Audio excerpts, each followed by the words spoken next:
Hey guys, welcome to your flipped lesson on conditional and biconditional statements. There is a guided notes or a notes outline, so if you want to print that before you continue watching this video, feel free. Otherwise, just take notes on your own sheet of paper.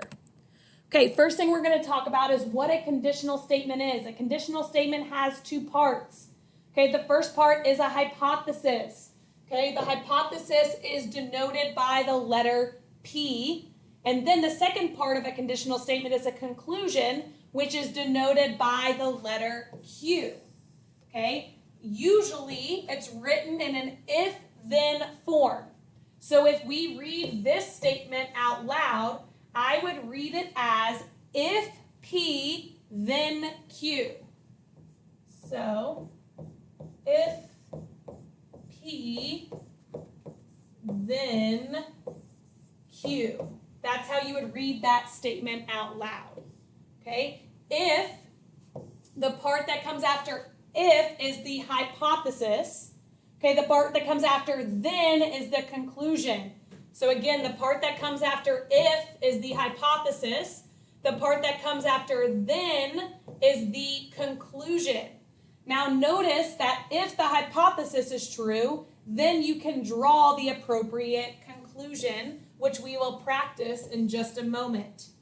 Okay? Conditional statements can be true or false. We just have to figure that out on our own. Okay? Let's look at an example that illustrates these conditional statements. Okay, so we're going to rewrite the conditional statement in an if-then form. We're going to underline the hypothesis and circle the conclusion. So water freezes at or below 32 degrees Fahrenheit. All right, so if the water freezes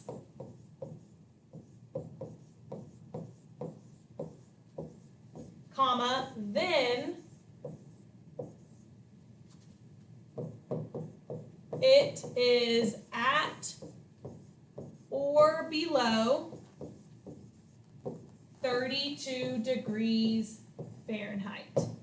All right, so we have our conditional statement. Now let's follow the directions. We are going to underline the hypothesis. The hypothesis is the word that comes after if. It does not include if, it's just the words after if.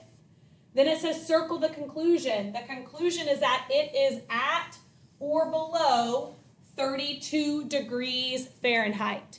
Okay, so notice the conclusion does not include the word then. The hypothesis does not include the word if. All right, now deciding whether or not these statements are true or false. Okay, if we believe something is true, then I'm okay with just making that conclusion for right now. But if we believe something is false, then we need to provide a counterexample.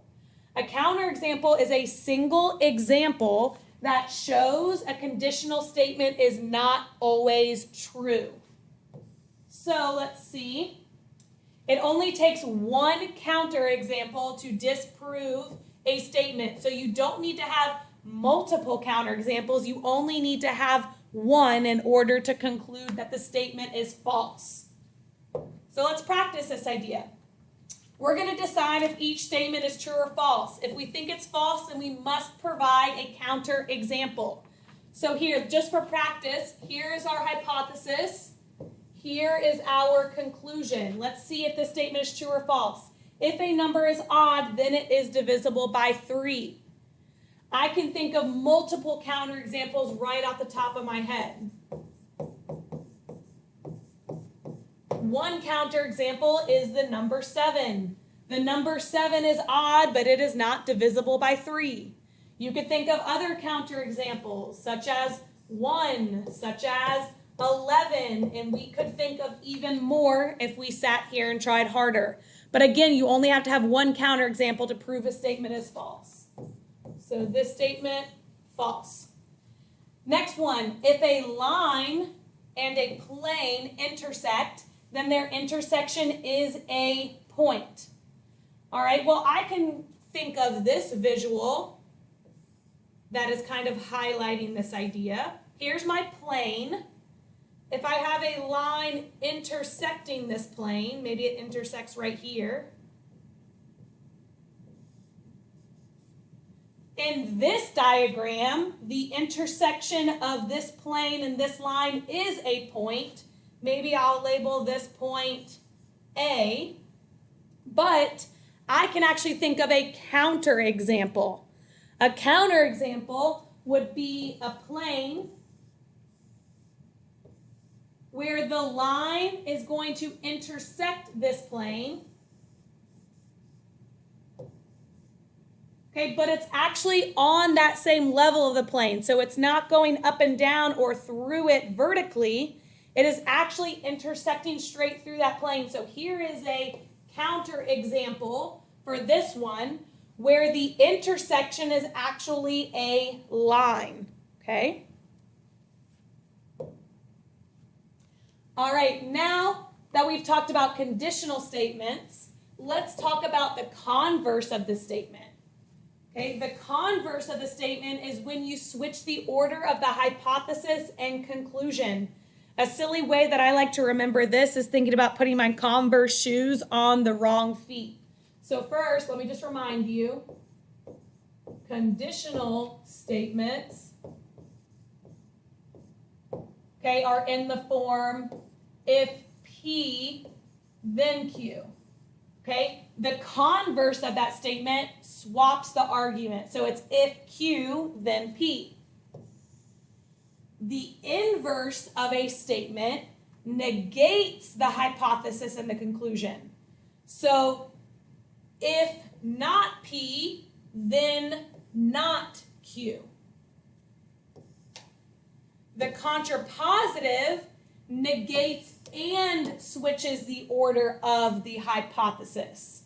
So if not Q, then not P.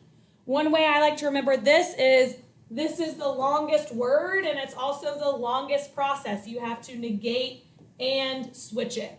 That's just a silly way to help you remember. Now let's take a look at an example clarifying what I mean by all of this.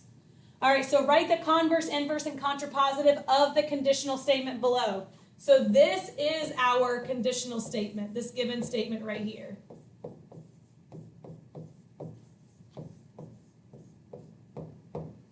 Okay, so here's the hypothesis. It is Tuesday. Here is the conclusion. It is a weekday. So first we're going to write the converse. Okay, the converse is when you swap the order, right? Think about putting your Converse shoes on the wrong feet. So if it is a weekday,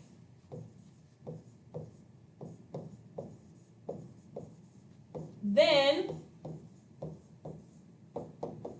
it is Tuesday.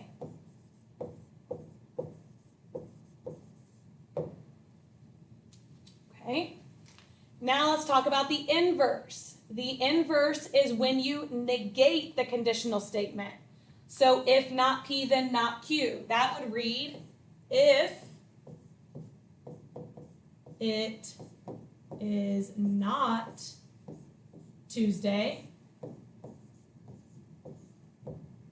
then it is not a weekday.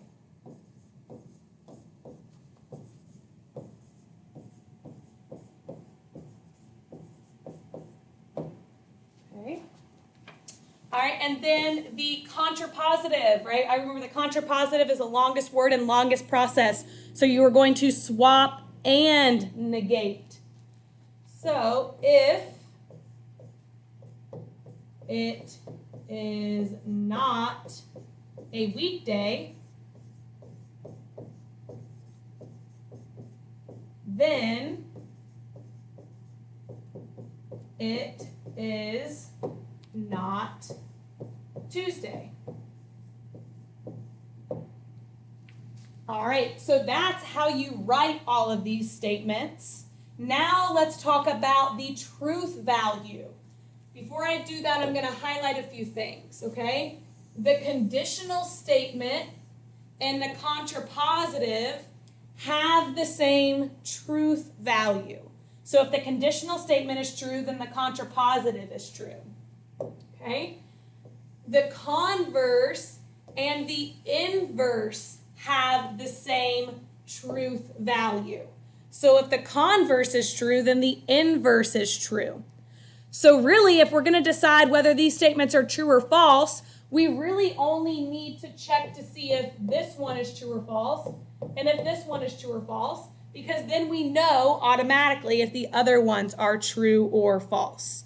So let's read the first statement.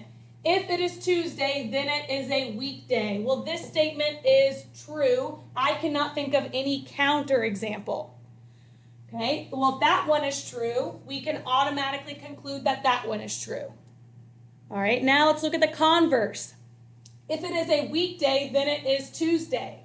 I'm going to say that this one is false. My counterexample could be Wednesday. And if that one is false, then this one is false. Okay? Now, that brings me to my final point today, which is biconditional statements. Okay? Biconditional statements. If you see the symbol IFF, that is standing for if and only if. You can either write out if and only if, or you can abbreviate it with that symbol. Okay, the biconditional statement is considered true if both the original statement and its converse are true. So both pieces have to be true in order for the biconditional statement to be true. Sometimes when something is biconditional, it's said to be reversible, meaning that the argument works in both directions. Okay? All definitions that you are given are reversible. Therefore, they are considered biconditionals. If you've never seen this symbol before, this mathematical symbol means therefore. So again, all definitions are reversible. Therefore, they are considered biconditionals, meaning the argument works in both directions. Some theorems are reversible. Therefore, only some are considered biconditional. Because of this, we prove theorems, but we do not prove definitions, which we'll get into proving theorems a little bit later on in this unit.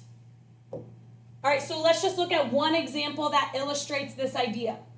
Write the biconditional statement below as a conditional and its converse.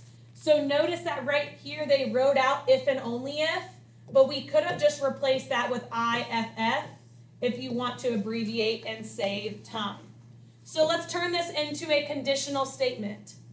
If x equals 3, then x squared equals 9. Then they want us to write the converse, right? Converse, you swap the argument. So I think about putting shoes on different feet, right? My Converse shoes on different feet. If x squared equals 9, then x equals 3. Okay, now the last thing they wanted us to do is to decide whether these statements are true or false. I believe that the conditional statement is true. If x equals 3, then x squared has to equal 9. I cannot think of a counterexample that would disprove that statement. But now let's look at the converse. If x squared equals 9, then x equals 3. I think this statement is false, and my counterexample is x equals negative 3. So here's my counterexample.